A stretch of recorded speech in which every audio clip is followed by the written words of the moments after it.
Avez-vous déjà remarqué comment ce qu'ils appellent liberté spirituelle ressemble souvent à une cage dorée, confortable à l'extérieur, mais étouffante à l'intérieur? C'est comme s'ils vendaient la clé de la prison, comme un talisman, mais en réalité, ils ne faisaient que remplacer des chaînes de fer par des chaînes invisibles. Dès votre plus jeune âge, on vous a appris que remettre en question était un péché, que douter était une rébellion, et que obéir aveuglément était la seule façon de vous approcher du divin. Mais au fond de vous, il y avait toujours cette étincelle gênante, cette sensation que la vérité ne pouvait pas être si étroite, si limitée, si emprisonnée dans des murs érigés par des mains humaines. C'est là que commence la confusion. Religion et foi se mélangent, mais l'une vous enferme tandis que l'autre vous libère. La religion construit des murs, la foi ouvre des chemins. La religion impose le silence, la foi réveille la voix. La religion vous demande de vous incliner devant des hommes, la foi vous invite à vous dresser devant Dieu. Si vous qui écoutez cela maintenant avez l'impression d'avoir passé la moitié de votre vie emprisonnée dans des règles qui n'ont aucun sens, dans des rituels vides qui n'ont jamais rempli votre cœur, alors préparez-vous. Parce que ce que vous allez découvrir aujourd'hui peut être aussi libérateur qu'effrayant. Avez-vous déjà remarqué que le mot « liberté » est utilisé comme une fausse monnaie brillant au soleil juste pour distraire, tandis que derrière se cachent des chaînes soigneusement polies pour qu'elles ne ressemblent pas à des chaînes? C'est comme si on vous donnait des ailes de papier et qu'on vous disait que vous pouvez voler. Mais au premier vent plus fort, le papier se déchire et vous tombez, et quand vous regardez autour de vous, vous découvrez que vous n'avez jamais quitté le sol, que vous tourniez simplement en rond dans une cage transparente. Ils vous disent que vous pouvez dire ce que vous voulez, mais à chaque phrase, ils posent des barreaux invisibles, à chaque idée audacieuse, ils lancent des regards de réprobation, et peu à peu, vous commencez vous-même à vous auto-censurer, comme si vous étiez complice de votre propre geôlier. La peur devient la langue officielle, et vous parlez avec précaution, comme si vous marchiez dans un champ de mine, vous demandant toujours « et si je disais le mauvais mot ?» C'est le truc le plus pervers, vous convaincre que vous êtes libre alors que chaque pas est surveillé, mesuré, contrôlé. La liberté qu'ils vous vendent est comme une vitrine de magasin, brillante à l'extérieur, vide à l'intérieur, et vous applaudissez sans vous rendre compte que ce n'est qu'un reflet. Et le plus cruel, c'est que cette prison n'a pas été construite avec des briques ou du fer, mais avec des mots, des dogmes et des promesses déformées. C'est comme une berceuse qu'il répète depuis l'enfance jusqu'à ce que vous vous endormiez en croyant que l'obéissance est une vertu et que remettre en question est un péché. Il parle d'amour, mais prêche la peur. Il parle de salut, mais offre des chaînes dorées qui brillent juste pour cacher le poids qui écrase le dos de ceux qui les portent. L'autel devient une scène, la foi un spectacle, et le public applaudit sans se rendre compte qu'il n'est pas devant Dieu, mais devant des hommes qui se déguisent en Dieu pour maintenir le contrôle. Et plus vous croyez choisir, plus vous suivez simplement le scénario qu'ils ont écrit pour vous. Je vous pose la question. Quand avez-vous décidé par vous-même pour la dernière fois, sans crainte de punition, sans crainte d'exclusion, en écoutant simplement la voix qui résonne en vous? Peut-être jamais. Je sais que cela fait mal à entendre, parce qu'on vous a toujours dit que vous étiez à la bonne place, que vous étiez protégé, que la vérité était uniquement celle enfermée comme une boîte de verre qu'on ne peut pas toucher.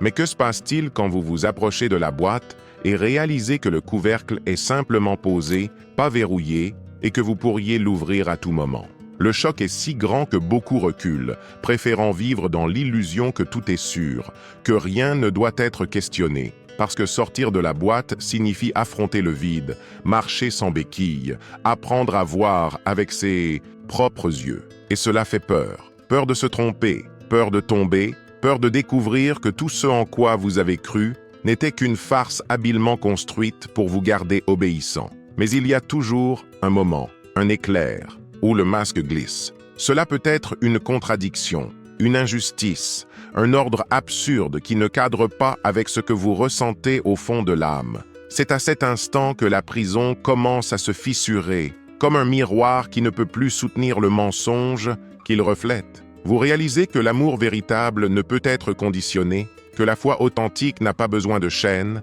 que la liberté n'est pas quelque chose qu'on vous accorde, mais quelque chose qui était déjà en vous depuis le début. Et cette prise de conscience est effrayante, parce que si la liberté était déjà la vôtre, alors tout le temps où vous avez cru être prisonnier a été un temps volé. C'est à ce point précis que vous vous retrouvez face à un carrefour, retourner dans la cellule confortable et prévisible ou franchir la porte inconnue qui s'est ouverte devant vous. Beaucoup reviennent parce que la cellule est chaude, familière, remplie de voix qui réconfortent, même si elles sont fausses. Mais ceux qui choisissent de traverser découvrent quelque chose que aucun maître humain ne pourrait jamais donner, la sensation de respirer sans peur, de marcher sans chaîne, de parler sans censure. C'est la différence entre la religion comme prison et la foi comme libération. L'une vous donne un manuel et exige une obéissance aveugle, l'autre vous offre de vraies ailes et vous invite à voler, même si le vol est risqué. Et vous ressentez cette différence dans votre corps. Le cœur qui battait autrefois à l'étroit trouve maintenant de l'espace, comme s'il avait plus d'oxygène. Les épaules qui vivaient courbées sous le poids des règles se redressent enfin. Les yeux, autrefois troubles d'avoir regardé seulement ce qu'on leur ordonnait de voir, découvrent maintenant de nouvelles couleurs. C'est comme sortir d'une pièce sombre pour affronter la lumière du soleil. Ça fait mal au début, mais bientôt vous réalisez que vous êtes né pour cela, pour la lumière, pas pour l'obscurité.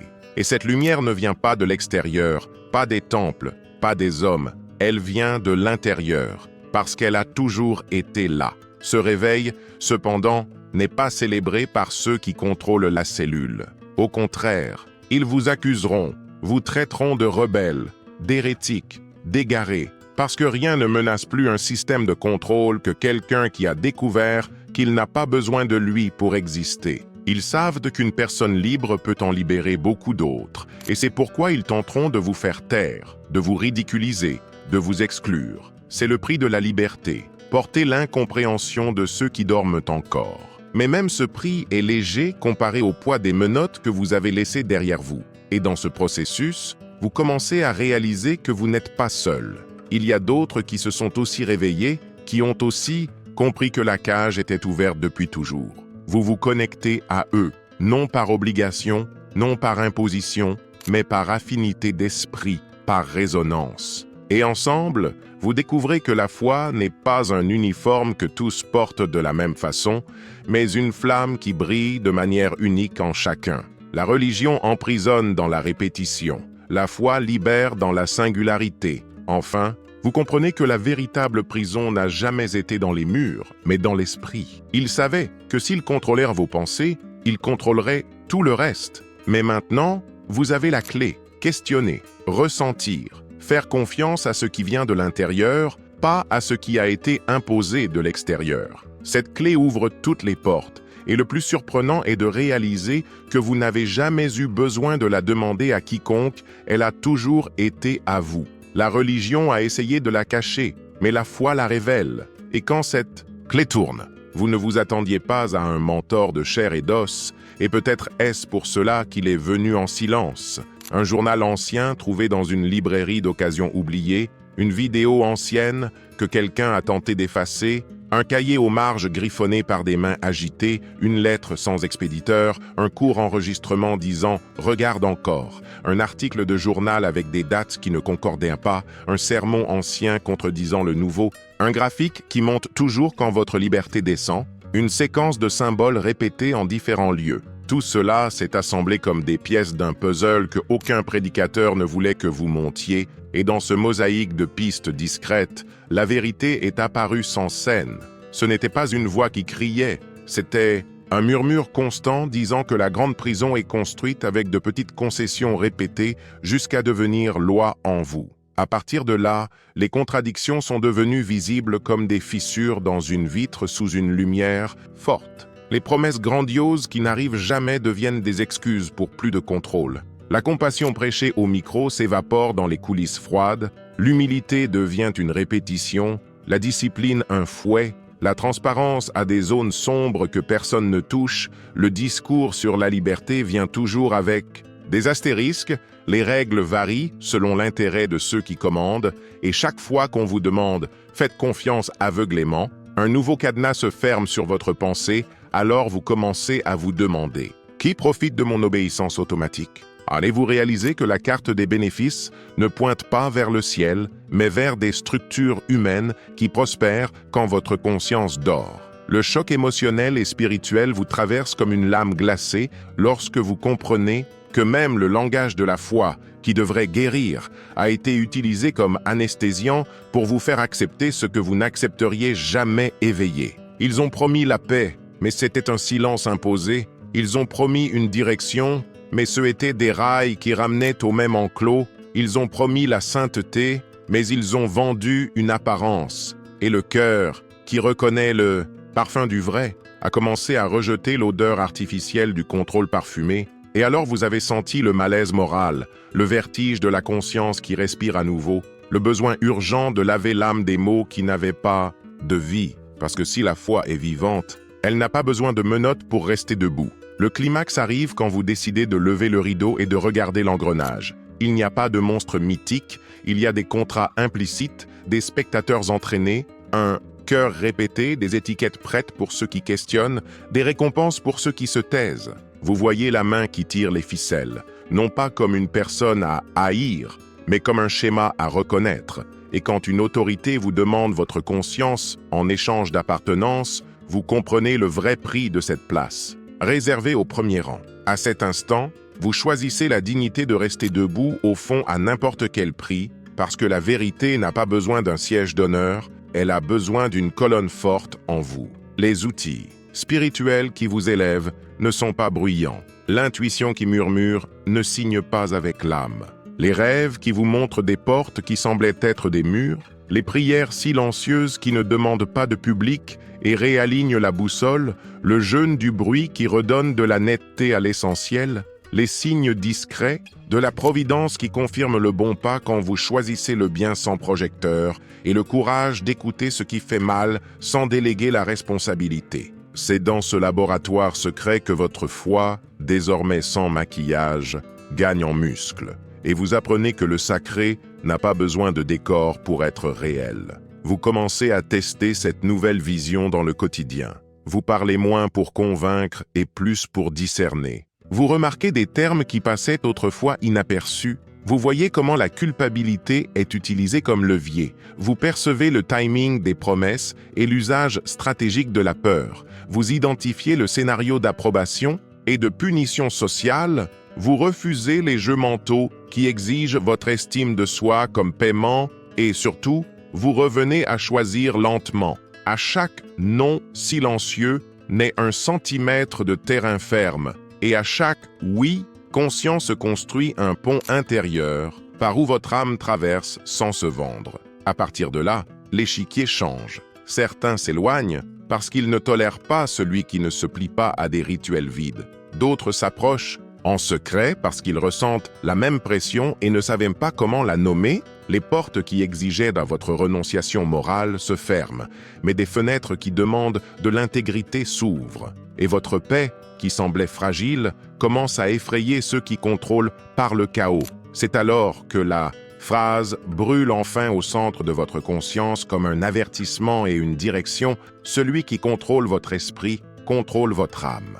Chez vous comprenez que protéger l'esprit est un acte spirituel de première grandeur. La confrontation avec le gardien du récit ne se fait pas avec des cris, mais avec des questions qui n'acceptent pas de raccourcis. Pourquoi cela est-il interdit de demander? Et qui a décidé que ce doute est un péché? Pourquoi la transparence pour certains et l'ombre pour d'autres? Qu'est-ce qui se perd exactement quand je pense par moi-même? Et comme quelqu'un positionné au bon moment pour sauver un peuple, vous percevez l'appel discret du courage, non pas pour humilier des personnes, mais pour exposer des idées qui asservissent, avec la sobriété de celui qui sait que la vengeance ne remplace jamais la justice. Enfin, vous comprenez que démasquer n'est pas détruire, c'est éclairer. Et éclairer n'est pas humilier, c'est offrir une sortie. Alors vous vous engagez dans un code simple et inébranlable. Ne pas vendre votre conscience en échange d'appartenance, ne pas accepter la peur comme langue de la foi,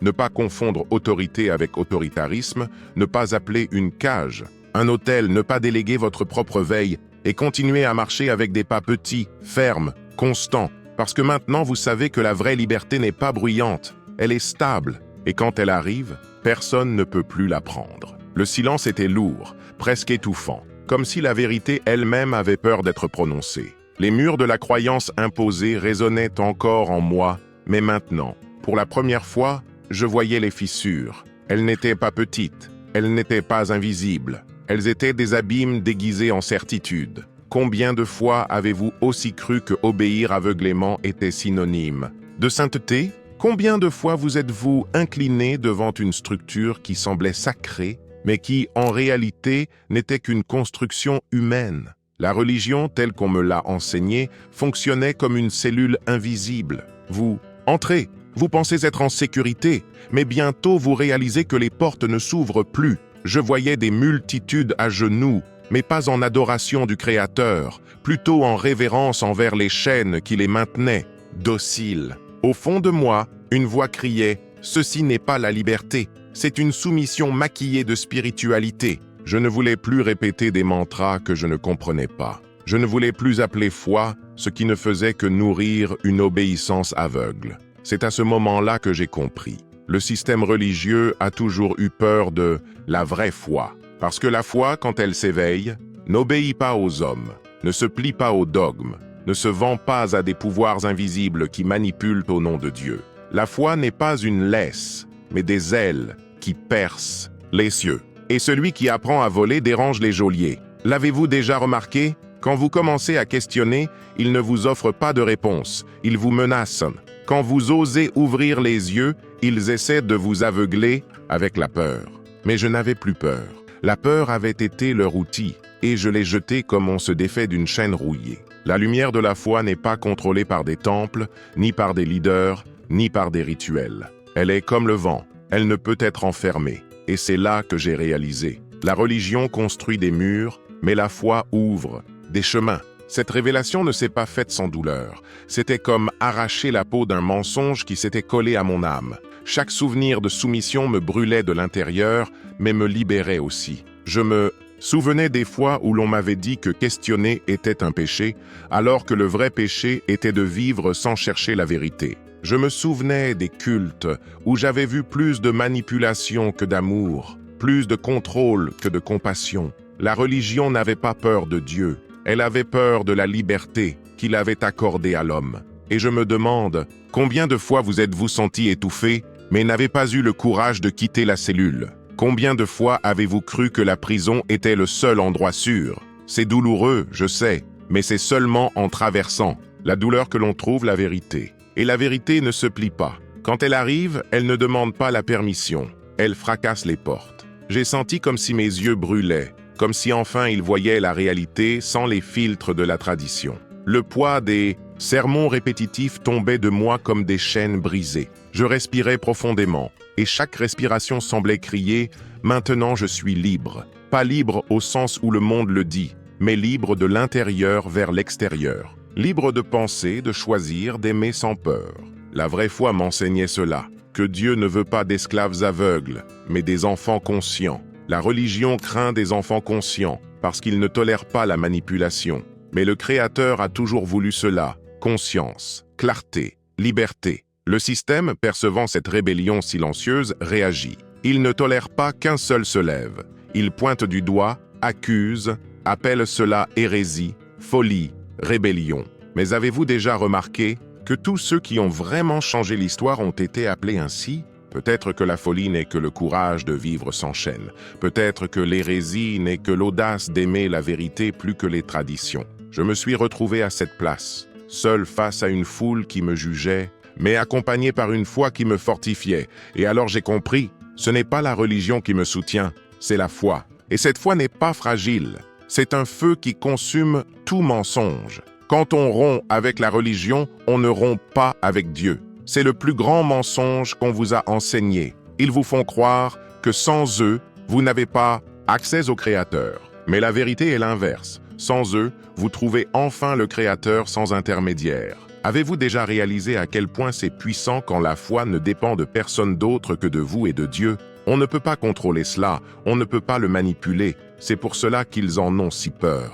Parce que la vraie foi ne paie pas la dîme par obligation, ne suit pas de rituels sans sens, n'obéit pas à des hommes corrompus. La vraie foi est vivante, ardente, insoumise. Elle brise toute chaîne qu'ils tentent de vous imposer. J'ai vu à quel point ils avaient peur de l'éveil. C'était visible, presque palpable. Ils prêchaient des sermons sur l'obéissance, mais j'entendais des cris de désespoir. Ne les laissez pas penser par eux-mêmes. Ils organisaient des rituels, mais c'étaient des murs peints pour cacher le vide. Je regardais cela et pensais, ne voient-ils pas tous qu'ils sont prisonniers? Mais j'ai réalisé que beaucoup ne voulaient pas voir, parce que la cellule est confortable, parce que la chaîne est familière. Et peut-être est-ce là le plus grand cachot, l'amour pour sa propre prison.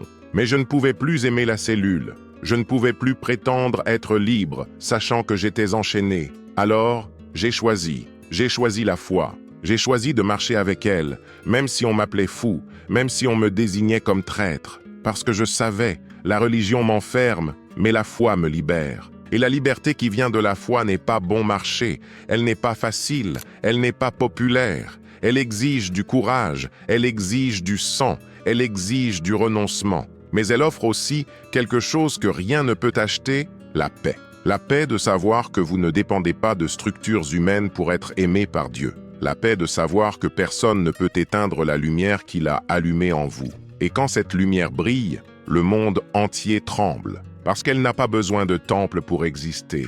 Elle n'a pas besoin de dogme pour survivre. Elle est simplement. Et être libre dans la foi est la plus grande menace pour le système. Parce qu'un homme libre n'est pas manipulé, n'est pas acheté, n'est pas contrôlé. Il peut être poursuivi, mais jamais dominé. Il peut être haï, mais jamais effacé. Et c'est dans ce feu que j'ai trouvé la réponse que j'ai toujours cherchée. Ce n'est pas la religion qui sauve, c'est la foi. La vérité ne demande pas la permission d'entrer, elle envahit, déchire le voile des illusions et oblige le cœur à voir ce que les yeux s'étaient habitués à ignorer. Vous pouvez fermer le rideau, éteindre la télévision ou vous cacher derrière un rituel religieux, mais la flamme de la conscience ne s'éteint pas. Au fond, vous savez que ce qu'on a toujours appelé foi était, bien souvent, une simple obéissance aveugle à ceux qui portèrent le costume de guide spirituel. Mais maintenant, face à ce silence qui crie plus fort que n'importe quel sermon, vous réalisez que la vraie foi ne vous enferme pas sur des bancs de bois ou dans des murs peints, mais vous libère en vous-même, là où personne ne peut manipuler. Le choc est rude. Prendre conscience que beaucoup de ce en quoi vous croyiez était un théâtre soigneusement répété, où vous n'étiez qu'un acteur dressé de plus. Et cette confrontation avec l'illusion n'est pas un spectacle joli. Elle est douloureuse, presque insupportable, mais elle est le début de quelque chose de plus grand. La peur est le plus grand allié du système qui vous retient. Peur de pécher, peur d'être jugé, peur d'être exclu, peur de penser différemment. Combien de fois n'avez-vous pas réduit votre propre conscience au silence juste pour ne pas être rejeté? Combien de fois avez-vous accepté des règles qui écrasaient votre âme uniquement pour vous sentir faire partie d'un groupe? Cette peur est devenue une laisse invisible, tirée par des mains qui se disaient représentantes du sacré. Mais regardez bien, quand vous regardez en vous et écoutez cette voix douce, vous réalisez que la vraie foi n'a jamais utilisé de chaîne, n'a jamais manipulé par la terreur, n'a jamais menacé avec le feu pour vous faire vous agenouiller. Cette foi parle bas, mais sa force est inébranlable. Elle n'est pas faite de murs, mais d'ailes. Elle n'est pas faite de dogmes, mais de vie. Et alors vient la confrontation inévitable. Choisir entre continuer à vivre dans une prison déguisée en temple ou marcher dehors, avec l'incertitude de celui qui n'a pas de sol sous les pieds, mais avec la certitude de respirer au moins un air pur. Beaucoup préfèrent le confort des chaînes parce qu'elles donnent une sensation de sécurité. Le prisonnier, qui n'est jamais sorti de sa cellule, croit que les barreaux le protègent du monde. Mais, et vous? Allez-vous continuer à appeler prison ce qui est foi, ou allez-vous vous lever, même avec peur, et faire le premier pas vers la liberté? Le cœur tremble, les jambes pèsent, mais l'âme implore. Choisis la vie, pas l'esclavage. C'est le moment où votre esprit et votre âme s'affrontent dans une bataille invisible, et seule la vérité peut décider du vainqueur. Vous n'avez plus besoin d'agréer des plateaux, plus besoin d'interpréter des rôles. La foi n'est pas un théâtre, c'est une respiration. Elle ne demande pas d'applaudissements, n'exige pas d'audience, ne facture pas d'entrée. Elle existe simplement, silencieuse et réelle, comme le soleil qui se lève sans demander la permission. À cet instant, le poids des masques tombe, et ce qui reste est la nudité de la vérité, inconfortable mais vivante. C'est là que vous comprenez que vous n'avez jamais eu besoin de médiateur pour parler au divin, jamais eu besoin de chaîne dorée pour vous sentir proche de la lumière. Ce que vous avez toujours cherché était en vous, mais le bruit du système étouffait le murmure de l'éternité. Et quand ce murmure devient enfin un cri, plus rien ne peut le faire taire. Vous regardez autour de vous et voyez des multitudes encore agenouillées devant de faux autels, répétant des mots qui ont perdu leur sens. Mais maintenant, vous ne ressentez pas de supériorité, vous ressentez de la compassion. Parce que, vous comprenez, vous aussi avez été là, dormant les yeux ouverts. La différence, c'est que maintenant, vous vous êtes réveillé, et se réveiller fait mal. C'est une perte, un deuil, une solitude, mais c'est aussi une renaissance, parce que celui qui découvre la liberté ne peut plus se contenter de chaînes, aussi dorées soient-elles. C'est le point de bascule, quand la foi cesse d'être une obéissance imposée et devient une flamme intérieure que personne ne peut éteindre. Vous pouvez être exclu, critiqué, rejeté, mais en vous, il y a quelque chose qui ne peut plus être emprisonné. C'est l'héritage invisible de la vraie foi. Elle ne dépend pas de temple, ne dépend pas de dogme, ne dépend pas de système de pouvoir. Elle se soutient dans la vie, dans une conscience éveillée et dans le souffle divin qui souffle où il veut. Et une fois que vous avez goûté à cet air, vous ne pouvez plus respirer l'air vicié des illusions.